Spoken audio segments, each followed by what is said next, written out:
ilmu urip ya. Karya Pak Novel. Syarat hidup nomor 1, ojo mikir. Selesai. Syarat hidup nomor 1, ojo mikir. Nanya, pernah puyeng ngadepi kehidupan? Pernah atau berapa kali atau bahkan sering gitu kan ya? Puyeng itu gara-gara apa? Mikir. Nah, berarti kan mikir salah tuh. Karena mikir jadi puyeng. Betul? Coba jenengan makannya kan makanan yang sehat toh, bersih ya, daging, macam-macam makan. Jadi penyakit enggak jadi penyakit kebanyakan? Jadi penyakit. Orang gila makannya makanan kotor, sakit atau sehat? Sehat. Kenapa? Orang gila nggak mikir. Betul kan? Tapi kalau kita mikir, tanya sama polisi, kasus kecelakaan di jalanan itu akibat orang gila atau orang yang mikir? Mikir. Kalau Anda ngebut, Anda tidak mikir mesti selamat. Tapi ngebut mikir, ragu-ragu nabrak. Ragu-ragu nabrak. Makanya orang gila nyebrang itu hampir nggak pernah ketabrak. Orang waras nyebrang banyak yang ketabrak. Kenapa? Orang gila nyebrang nggak pakai mikir. Mau nyebrang saja. Gila. Hasilnya subhanallah, yang lain ngerem, yang lain menghindar, dia selamat. Karena dia nggak mikir. Nah, kenapa orang gila taat aturan Allah? Hidup jangan mikir. Kenapa jangan mikir? Karena sudah dipikirkan oleh Allah yang maha memikirkan. Ngapain ikut campur mikir? Jelas? Jadi apa? Ojo mikir. Lah penjabaran ojo mikir. Penjabarannya. 1, saya mau nanya. Saya kesini datang sendiri atau diundang saya? Diundang, betul. Begitu datang ditaruh di mana? Di sini atau dimasukkan kamar? Masukkan kamar, so istirahat. Betul kan ya? Disuguhin. Kenapa disuguhin? Karena saya diundang. Bapak Ibu diundang, ini di depan diundang, dikasih suguhan. Betul atau betul? Disiapkan kursi untuk duduk. Betul? Sekarang saya mau nanya, yang ngundang jenengan ke muka bumi siapa? Yang nempatkan Anda, nempatkan saya di bumi ini siapa? Siapa yang nempatkan? Nah, kalau kita di sini aja dimuliakan sama yang ngundang, betul kan? Lah yang ngundang kita siapa? Nanya, yang ngundang kita siapa di muka bumi? Yang meniupkan ruh itu di muka bumi ini jadi manusia siapa? Yang datangkan kita ke muka bumi siapa? Lah kira-kira Allah jamin enggak kehidupan kita di muka bumi? Lah kenapa Anda masih mikir dan ragu? Kurang ajar kan? Wa ma min dabbatin fil ardi illa 'alallahi rizquha. Beb, nyatanya banyak yang susah gara-gara dia menyalahi aturan mikir. Enggak boleh mikir, jalan aja hidup ini, jangan dipikir. Contoh ya. Contoh sederhana. Allah udah nyiapkan semuanya. Ya, kita nggak usah mikir. Kalau kita mikir jadinya nggak bagus. Begini loh ya. Misal saya datang gini. Nah, Bib, ini ada tempat istirahatnya enggak, Bib? Tempatnya royet enggak? Zen enggak tempatnya? Kira-kira gawa ada enggak? Kopi ada enggak? Teh ada enggak, Bib? Kira-kira gimana? Saya nanti kalau pengen teh bisa dapat enggak? Saya ngomong gitu terus. Habibnya nyaman enggak? Enggak nyaman. Dianggap saya ini orang yang benar atau enggak benar nih? Enggak benar karena meragukan yang ngundang. Betul kan ya? Kalau bahasa lain, bahasa Jawa, kalimat cetok, kurang ajar kan begitu ya? Enggak tahu diri. Itu baru kepada beliau. Lah kepada Allah Ta'ala, Gusti ya Allah, pripun ya Allah, ini besok mau makan apa ya Allah ya, ini gimana ya Allah, ini bayar SPP gimana ya Allah nih, ini nanti urusannya gimana ya Allah ya. Kan aku udah bilang, wa ma min dabbatin fil ardi illa 'alallahi rizquha. Udah aku jamin dan aku umumkan. Ngapain kamu meragukan aku?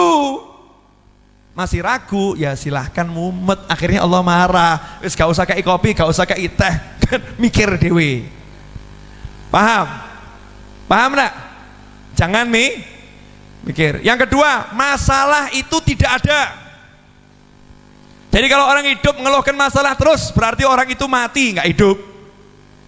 Masalah itu tidak pernah ada, tidak ada masalah. Bib, nyatanya ada masalah, nggak ada. Contoh, ada orang punya utang, masalah nggak? Masalah kalau nggak bisa bayar. Betul kan? Kalau bisa bayar, jadi masalah?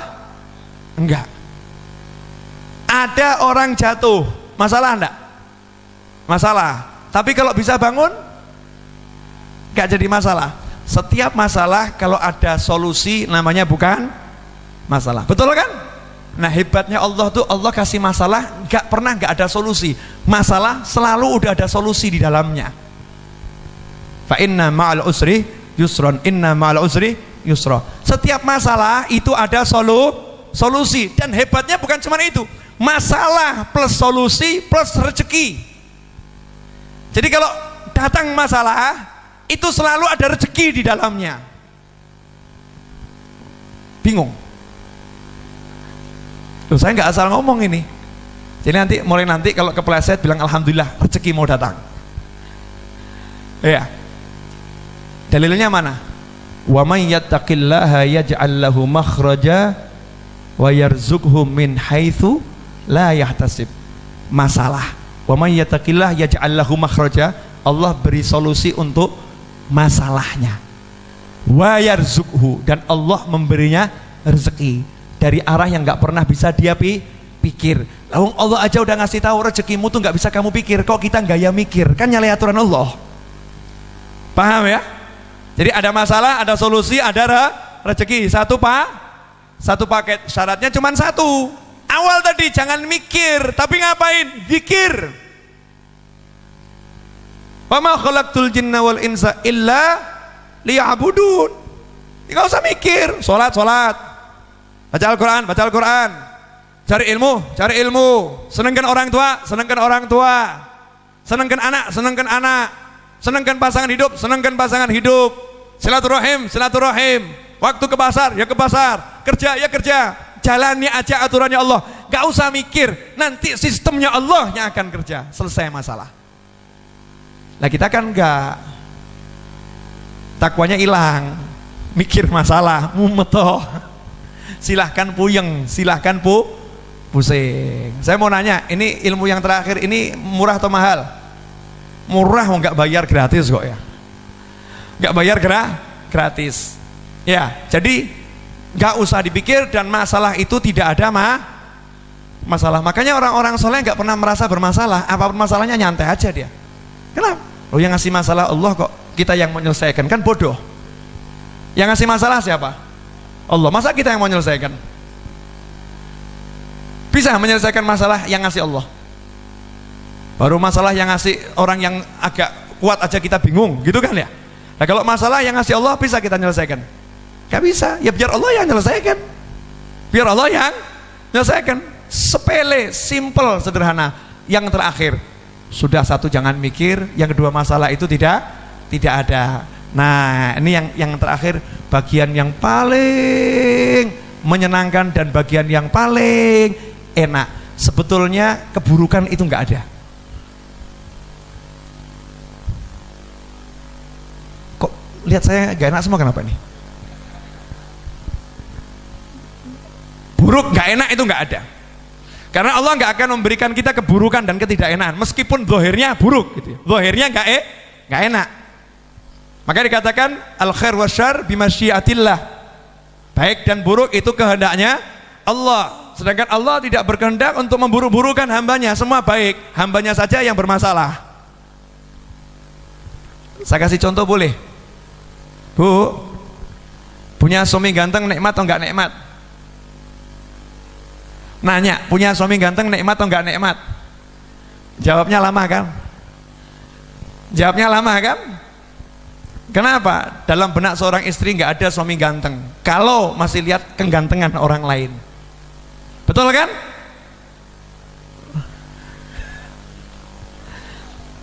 Seganteng-gantengnya suami Anda kalau lihat saya kalah ganteng. Misal gitu ya.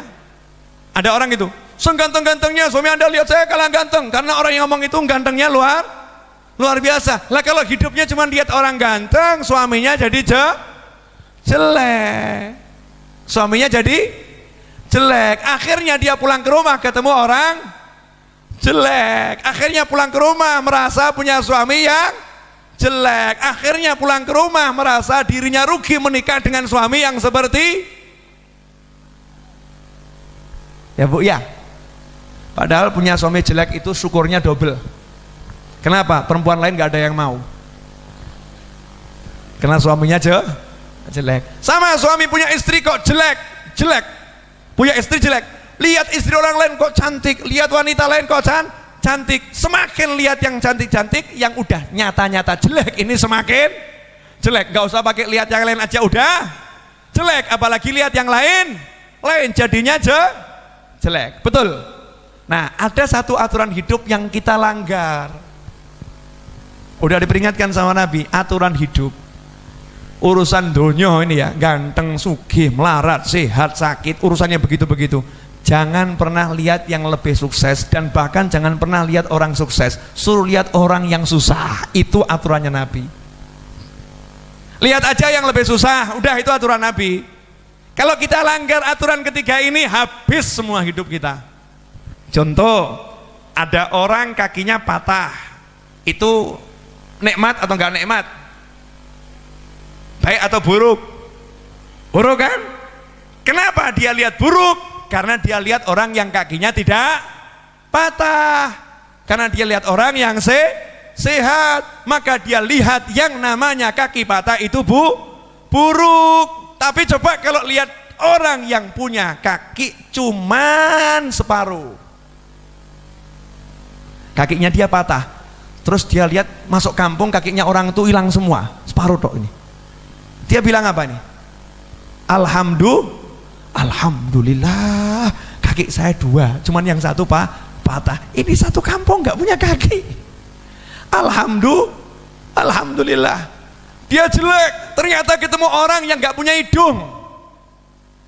Alhamdulillah saya jelek, tapi wajah lengkap daripada yang itu tuh nggak punya hidung. Begitu dia lihat yang lebih jelek, lihat yang lebih susah, lihat yang lebih sakit, maka yang dia alami itu jadinya nikmat. Makanya saya katakan buruk itu nggak ada. Allah ngasih baik, cara kita lihat saja yang salah. Cara lihatnya salah. Urusan dunia jangan lihat yang atas, lihat yang bawah. Maka nunduk terus urusan dunia ini. Ya, mau menundukkan pandangan itu bukan cuma menundukkan pandangan dari wanita atau dari pria. Menundukkan pandangan kan dari syahwat, maksudnya itu. Syahwatnya ini loh ditundukkan, termasuk melihat yang lebih. Tundukkan, lihat aja yang susah. Hasilnya hidup akan menjadi nikmat. Itu ilmu urip yang saya pelajari sampai usia 41 kurang dikit.